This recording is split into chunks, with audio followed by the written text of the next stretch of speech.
Au large des côtes françaises, des écosystèmes méconnus, trop profonds. Ici, la mer regorge de trésors cachés. Laurent Balesta est photographe naturaliste, un biologiste spécialiste de plongée sous-marine. Et voilà 18 ans qu'il mûrit le rêve d'explorer plus longuement les profondeurs de la Méditerranée. En plongée profonde habituelle, notre temps au fond est compté. Et il est compté en minutes. Quelques minutes au fond pour des heures de décompression pendant la remontée. Alors est venue l'idée de tromper le corps. Avec 3 coéquipiers, il s'est installé pour 4 semaines dans un caisson flottant de 10 mètres carrés sous pression, pour descendre et remonter à volonté.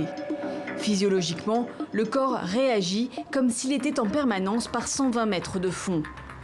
Depuis début juillet, les 4 hommes, épaulés par une trentaine de personnes en surface, relèvent le défi de l'isolement et de la promiscuité.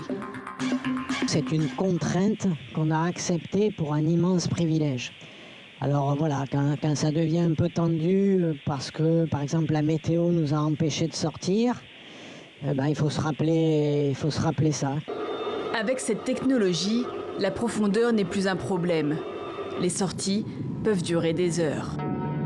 Au service d'une dizaine de laboratoires français et étrangers, les 4 hommes établissent un état de santé des récifs coralligènes de Méditerranée.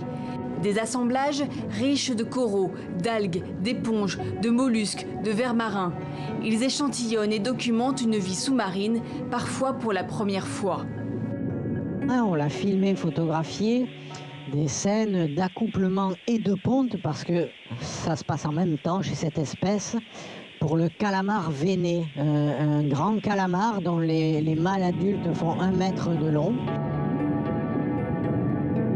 On a installé des cloches métaboliques, par exemple, pour savoir si ces récifs profonds produisent ou au contraire consomment de l'oxygène. En d'autres termes, est-ce qu'ils sont des puits de carbone ô combien nécessaires de nos jours pour tout ce qui est de diminuer le réchauffement?